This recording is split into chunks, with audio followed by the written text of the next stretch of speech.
There we go. YouTube.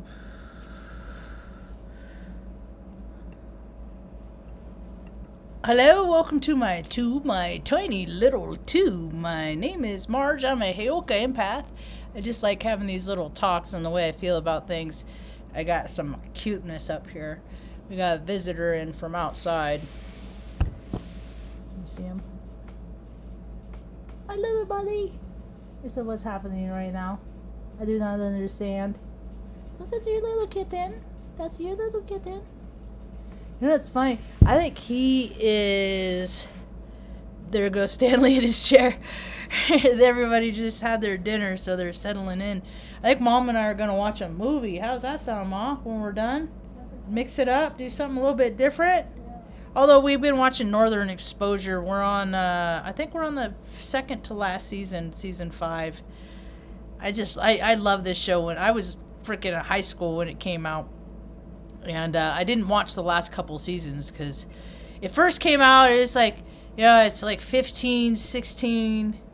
Mom just had a stroke, and so I stayed in a lot. And we didn't have a lot of money, and I'd get a job here and there to earn money to buy clothes for school and stuff like that. But I was still in high school and stuff like that. So, you know, even though I'd go out and hang out at Harry's or Denny's or mostly Harry's up there in Redding, California.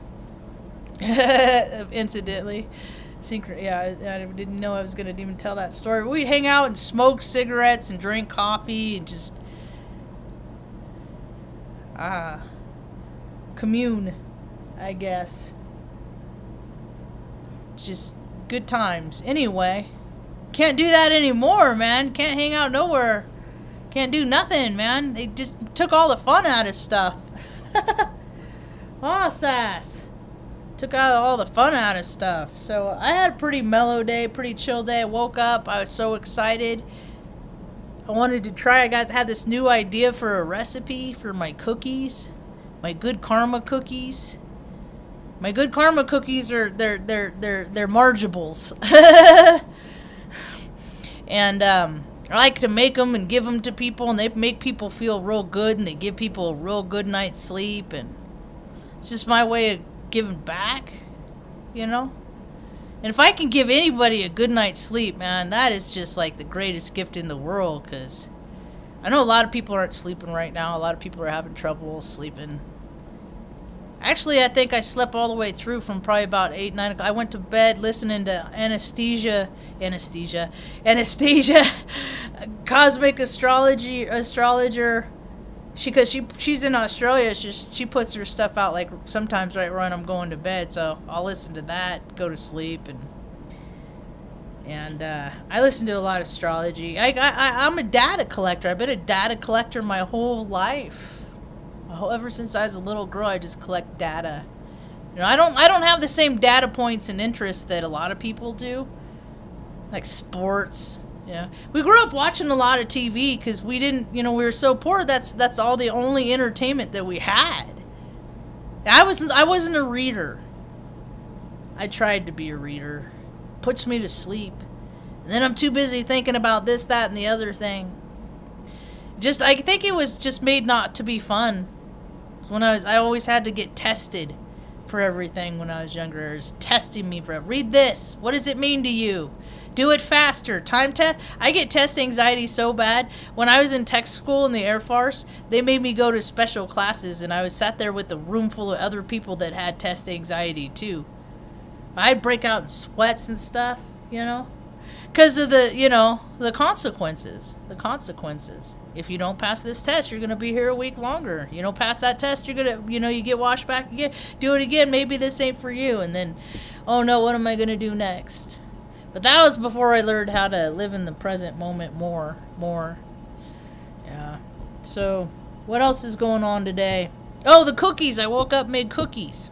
Went off on a tangent there, I'd say. So what I did is I took Hershey candy canes, Kisses, Hershey candy. You want one of those, Ma? I saved a couple in case you wanted to eat some.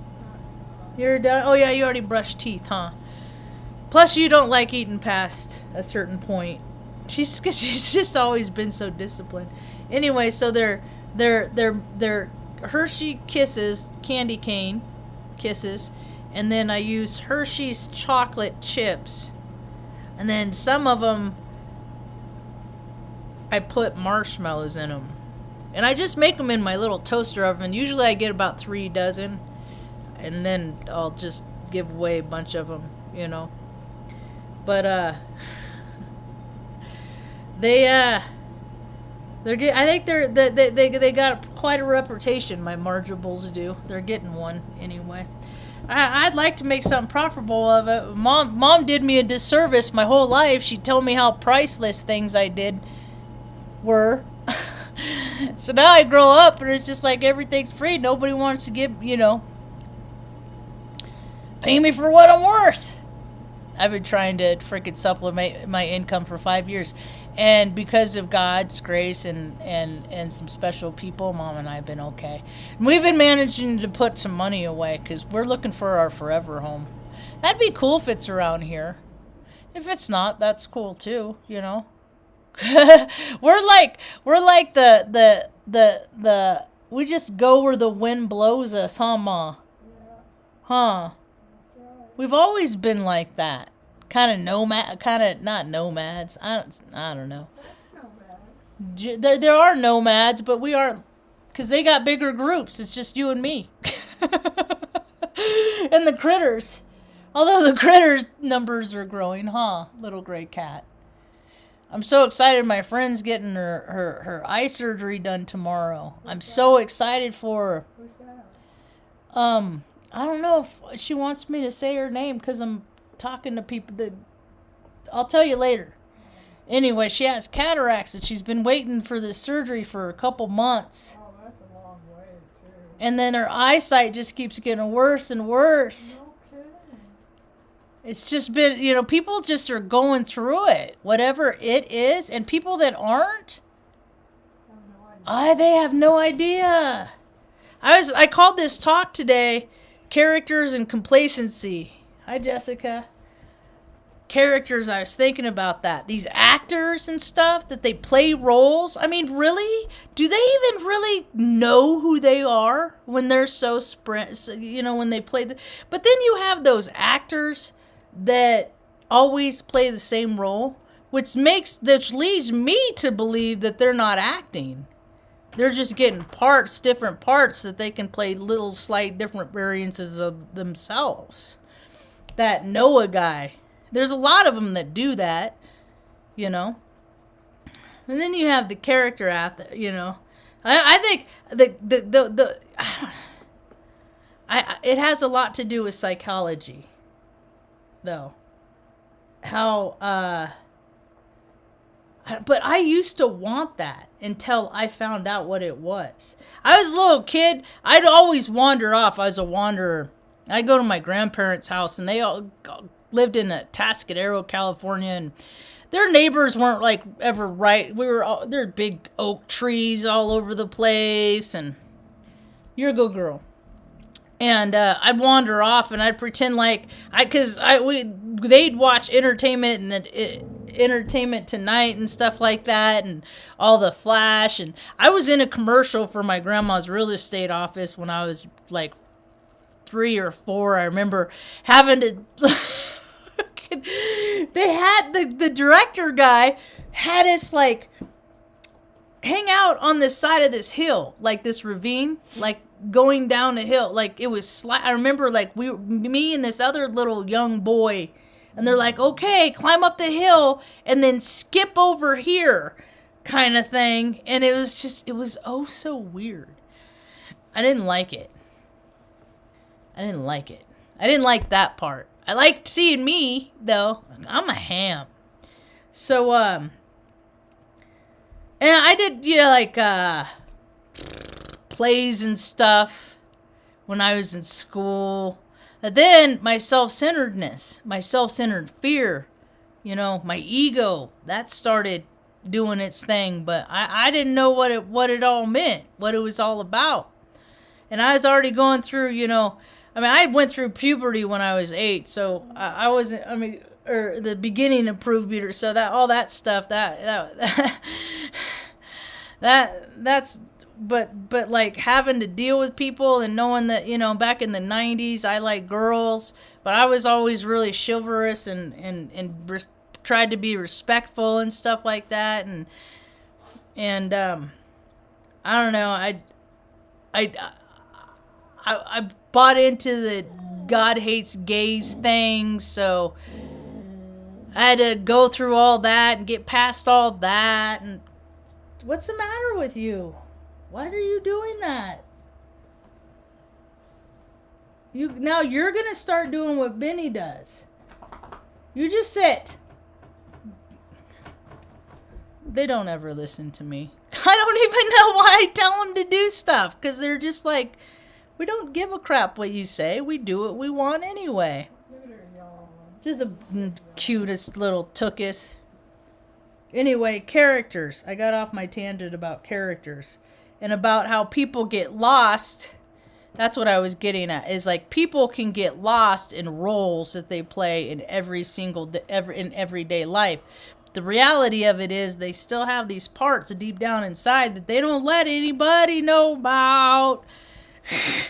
Everybody does it. You know, the narrative, you know, thinking things. Yeah, I mostly say the stuff I think. So you don't ever have to wonder with me. But now there's stuff I hold back.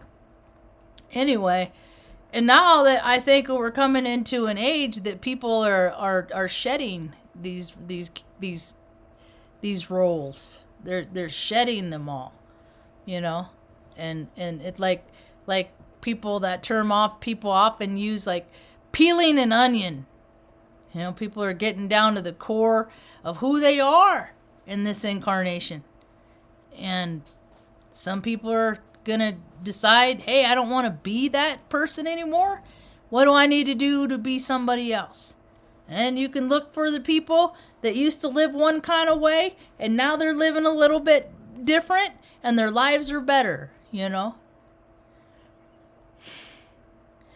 Character. And then I think about all these people that have all these money. Have you ever had a conversation with someone that had like really a lot of money?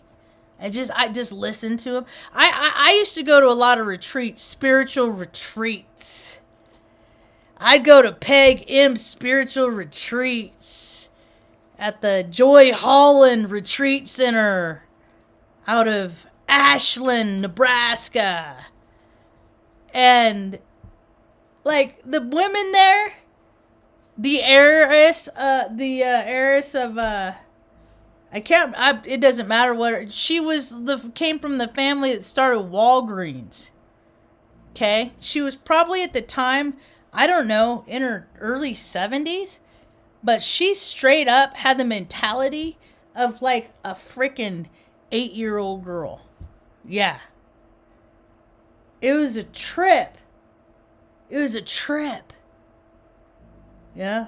I've always been of the belief system that people evolve. They end up back where they start. So like what they were, but they're just more concentrated, a more concentrated version. Because a lot of times, look how many people act right because they're just doing what they're told. But they give a chance to do what they want to do. Look where people end up. That's what we're finding out. You give people power. That's ego. You know, that's what people want, power, and then they control people because they can. And just because you can't do something doesn't mean you oughta. A lot of people are figuring that out. I used to be into the party and the scene. Till I went to some of these parties and every time I saw something that wasn't congruent to me, it wasn't fun. I don't want to do that anymore. You know? I don't want to go to the place where the guy freaking nails his nuts to a board. I don't want to do that. That's not my idea of entertainment. And to see all the people that are standing around and freaking really dig that, that was 20 years ago. I know where these people are now. You know, it's a slippery slope. People are into weird stuff, man. I remember going to one warehouse club. It was my buddy Mike, roommate I had, 96. He's the one that taught me about gaying away, about how many dudes are out there. Oh no, they're not gay. They just like freaking man love. But they're not gay. It's so retarded, dude. The lies people say. And, oh, you know, how many freaking married guys, kids at home, but they get to be somebody entirely different when they're deployed. And that's even against the UCMJ, but what difference does it make? People do what they want when they want. And, okay, so he and I went to San Francisco, and then we'd go to the leather bars and stuff like that. He'd like to go to the leather bars. We just go, you know, hang out, and it's all about making friends, right? And one time we ended up in this warehouse party, and it was like minus the blood falling from the roof, but it still had that same vibe. And they had like guys in angel wings freaking dance, or like swinging, like doing gymnastics on poles on the ceilings and stuff like that. It was a trip, man. It was a trip. The first time I went to San Francisco, I was 15 years old. Went with my friend Joycey, who later took me to a Rainbow Girls ceremony at the Freemasons Lodge in Reading there. Only did that one time. Hated the big stupid hoop dress. I thought it was dumb. Like their ceremony, it was weird. I'm like, I'm not doing this anymore. Anyway, so she took us. She was 18 and I was 15. I was always older. Everybody always talked about how much older I was than my years, because I grew up freaking really young. So, but I could be really immature at the same time. And we pull off, we just come off the Bay Bridge, and it was before the earthquake, because it collapsed shortly after that. And I think it was 80. And no, it was after the earthquake, because it was after the earthquake. Anyway, but we pull off the freeway, and there's a freaking dude, a homeless dude, laying on the sidewalk in front of the gas station right off the freeway. And I was just like, welcome to San Francisco, huh? And we went to see her. She had dated this guy in high school, and they were still friends. We went to stay with him, crash on his floor to experience San Francisco. We did Haight-Ashbury, all the touristy stuff. And I remember him telling me, because I look in people's eyes a lot. But if people don't look at me, I ain't gonna. I kind of got an idea who's gonna look at me and who's not. But usually I look in people's eyes, but people are so closed off anymore. It just kind of gets more kind of disheartening more than anything. So, but he got, because some transient dude like addressed me, and I just ignore him. He's like, you need to talk. He's like, you need to look in people's eyes and like tell them no at least, or something. You know, you got to acknowledge people. And I took that to heart for a while. I did. I understand people like to be acknowledged. I like to be acknowledged. But there are so many different people on so many different frequencies, you know. People are on different planes. It's a trip. So, complacency. That was a weird thing. I always understood complacency to be defined as like just like doing what you do so much you begin to not pay attention to what's going on around you. You know, like dropping your guard. I always thought that's what complacency was. I looked up complacency a little while ago, and it says a feeling of smug or uncritical satisfaction with oneself or one achievements. Like, is that what are they changing definitions again? You know, it's just so weird. That doesn't even make sense to me. I've never understood that's not what the definition is. And it says here, what is that? From Oxford? Really? Stupid. Let's see, what did I do? Oh, what I found. And then in the news of more is being revealed, I remember watching I've always been curious about how other people live. It's fascinated me. And I used to watch that 19 Kids and Counting show.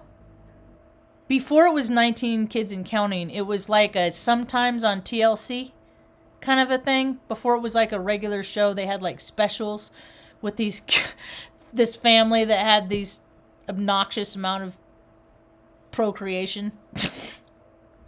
Right? And I remember, because the dad, I wonder what their money, I think their money's in real estate. I'm not exactly sure. I know, but when the kids started, the oldest son first started, he was a car dealership. He was a car salesman. He had a car dealer. And I remember, I'm like, that guy has darkness in him. That kid, it's the arrogance. It's when people are so sure of themselves all of the time. They're overcompensating. I knew that guy was twisted. For years I've known that guy was twisted. And then back in 2015, old boy admitted to touching his own sisters when he was a curious young man. And what do? They praise him for his honesty. There was no consequence. His father, who is now running for a senator, is taking things into his own hands, because that's what they always do. You got enough money, you do what you want. It don't fucking matter, dude. There's no rules, regulations. There hasn't been for some time.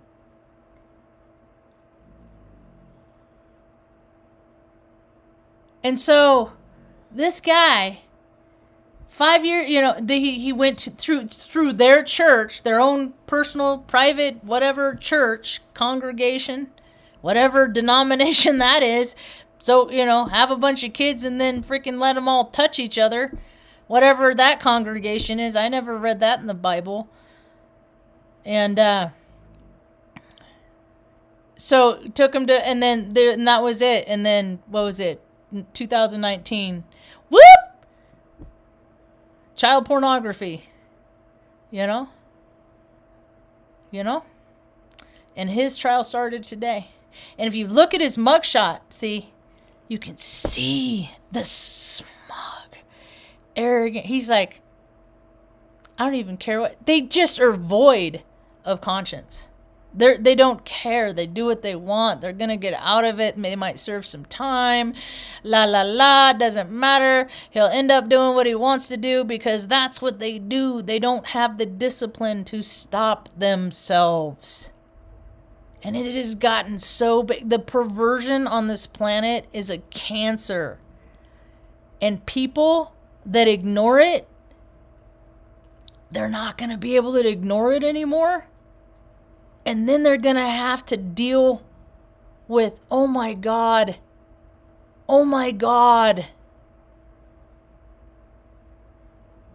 I've been a part of this system. I've benefited from it. I've prospered from it. So who's going to be around for the spiritual triage when people start freaking melting? Their psychologies melt because people aren't. Man, I look around. People are pretty inept these days. And I'm not even trying to be a jerk.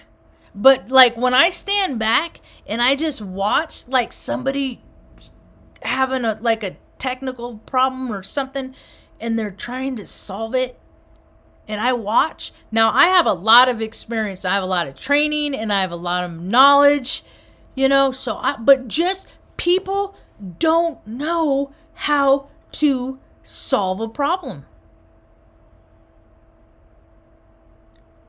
And Mom, we're pretty good at it, huh, Mom? Yeah. We've been solving problems since 1976, 77. Mom, 1950. But anyway, 74. I wasn't doing much problem solving when I was a baby. But soon as I became, I got pictures of me. Freaking, the first animals we had were white rats, Indian Pinky. And I got a picture of me somewhere with a white rat on my shoulder, standing on a chair doing the dishes. I was like 3, 4, you know. That was a weird time. I remember that place. Something weird happened. That was like one of my first. I've had a lot of outworldly experiences in my life. Like, did that just happen kind of thing? Usually as I got older, I was usually under the influence of alcohol or something like that. But I was young. I remember, because we lived in Morro Bay, there was a big old mound of, I just saw 27, of fish heads in somebody's backyard. Like a pile of them. And it was probably like, I don't know, a couple feet. It was a lot of them. Like, why are there just these? This isn't even a dream. This really happened, right? And I remember this little boy, and he was out there, and he's like, try it. And I'm like, what are you doing? And he was poking the eyes out of the fish heads. And I did one, and I was like, no. And that's what life has always been to me. What are you willing to do? Yeah, I try a lot of stuff, but there's a lot of stuff I just won't do. You know? 10 years probably, my brother, my old AA sponsor, a lot of people. Marge. It was always so weird because I grew up in there talk about how important family is, right? Right? I never got a whole lot of the direct what is the word I'm trying to think of? It's right there. I don't know. Wasn't ever really my story, but for a long time they're like, there's assisted living places that your mom could go live in. Go put her in what?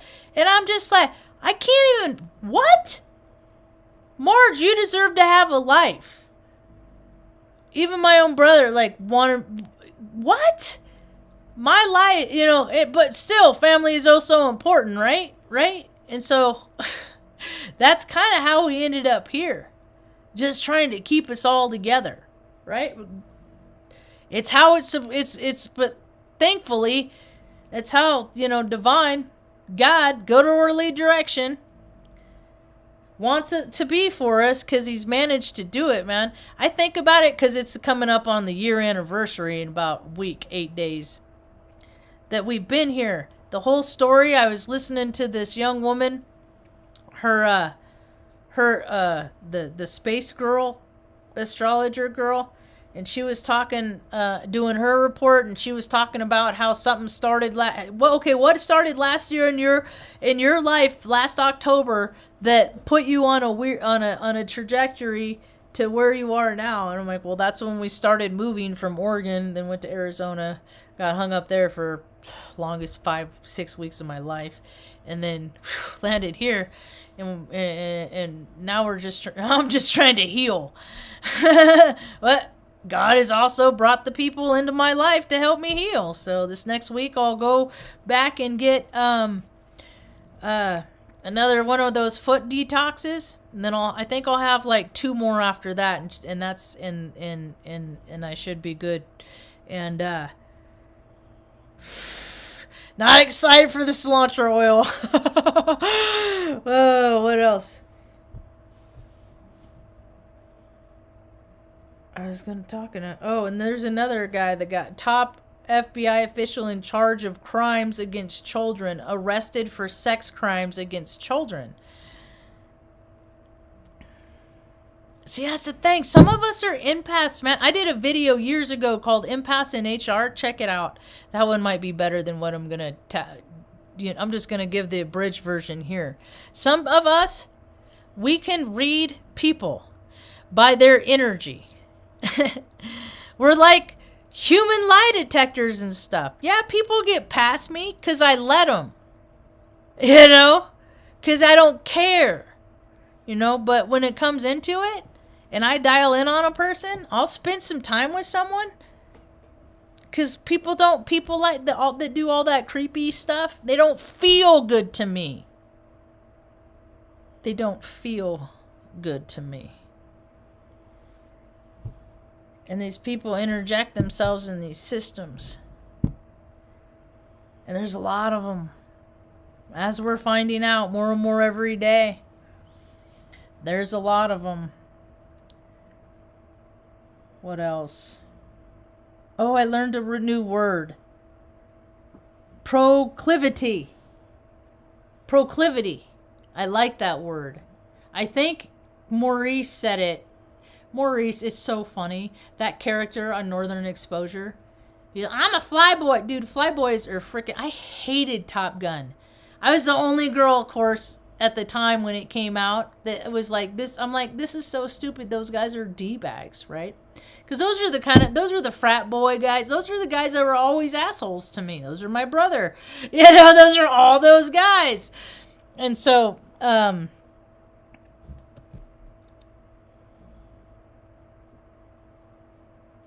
proclivity.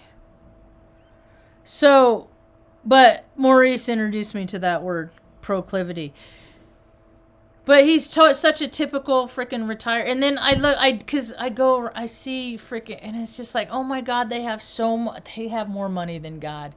These retired military, oh God, and they're so fucking stingy. And a lot of these guys are like, they get out of the military, they do 20, 25 years, you know, get out of the military, and then they go into the Department of Defense or, you know, some contractor position where they still make $400,000 a year. Yeah, it's so gross, man. It's so gross what this country has turned into. People got to turn it around, but people got to get motivated. See, it's been to the detriment. They made all these stoner states. So all these people that are otherwise motivated have become unmotivated. You know, everybody shut up. So everybody's freaking, you know, got in the cycle. Oh, drinking's more fun. That's just better. You don't got to fix nothing. Just drink. And every day's the same. Till your body starts freaking falling apart. You know. Yeah. People want to know if they drank too much. Ask yourself, when's the last time you had a decent bowel movement? You know. Drinkers. Oh God, alcohol is so toxic. What is the toxic? What I can't even say it right.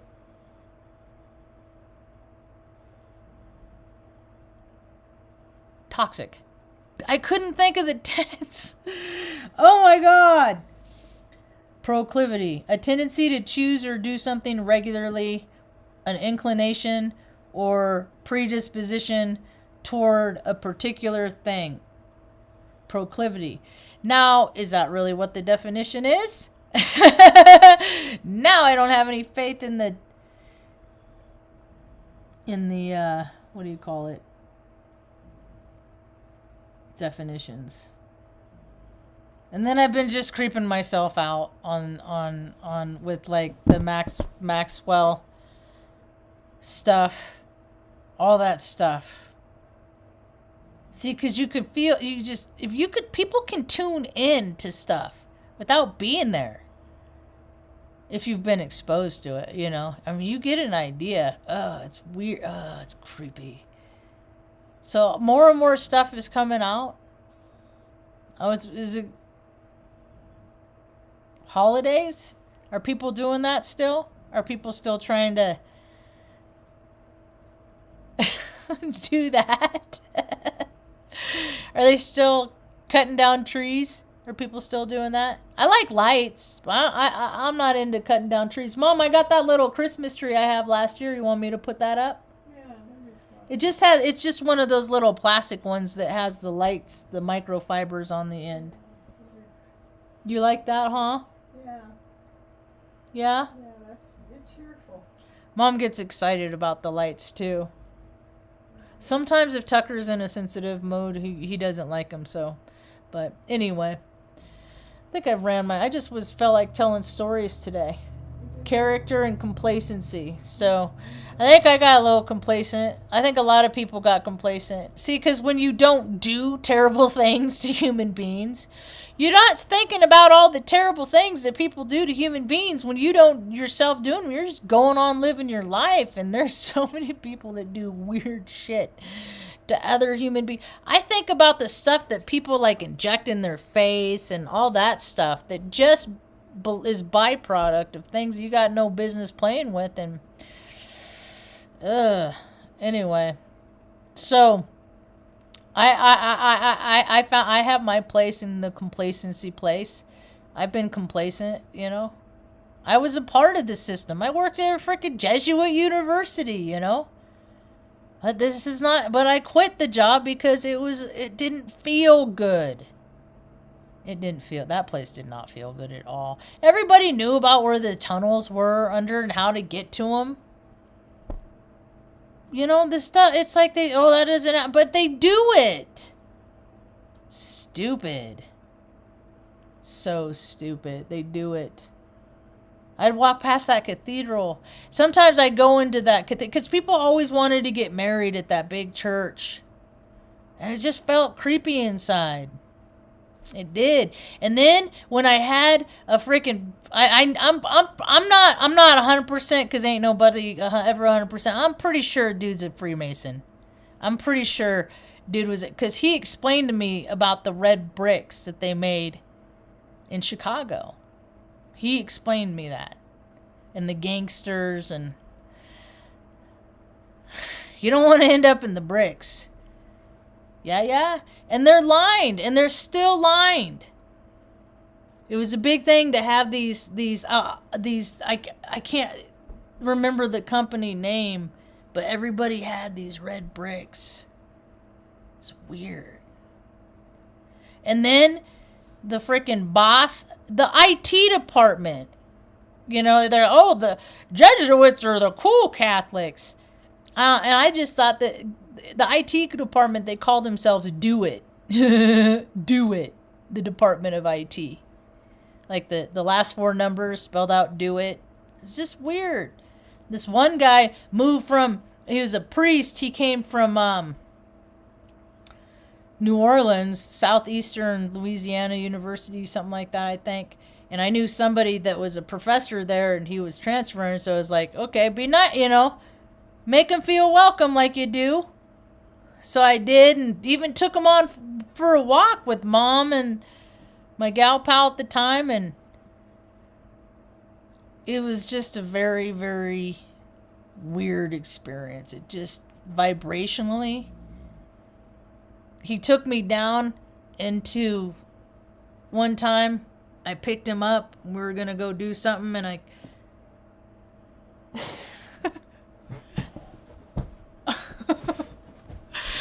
I picked him, and he took me down to where all the priests, and I was just, taking in all of the art and stuff like that. And just, it smelled like a boy's dirty locker room. It was gross. I didn't like it.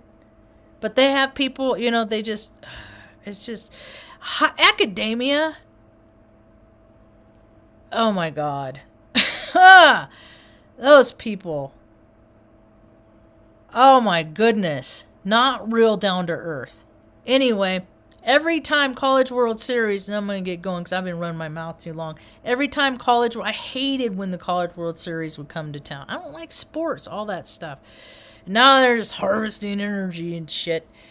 Our boss would say, okay, we gotta tighten down the wireless networks. Gotta tighten it all down, lock it all down, because you got the freaking human traffickers in town. I mean, everybody knows about this stuff, but because there's so many people that profit from it. Well, we'll see. We'll see if people are ready to stand up. Stand up. I don't know. I've stood up a lot in my life, and right now, my priority is mom. You know, taking care of mom. Mom, are you happy? Yes. Okay. That's all that matters, you know. So, anyway, I think that's all we got for now. I talked about all this more of the stuff that's coming out. I was reading this article about nearly 60 or 76,000 acres of private property surrounded the state's land. That's a pretty big ranch. That's how much that Epstein guy had here in New Mexico. You know? Just get them right. Just get the kids, get the people right coming off the border. Then have your freaking friends come over, barbecue, all that stuff. So many people profit from it. Can we ever stop it? Can prayers and thoughts and prayers, is that ever going to be enough to stop all the wickedness that's in the world? And you know what the kicker of it is? Is it starts with me. How much wicked do I have in me? Because the wicked in me finds the wicked out there. Luckily for me, I don't really come across, because I don't go out much. I don't go looking for trouble. So evidently today, the wicked in me is at, you know, I can talk a lot of shit though. I can. Sometimes I do. So that is the wicked in me. But I know what the wicked in me is.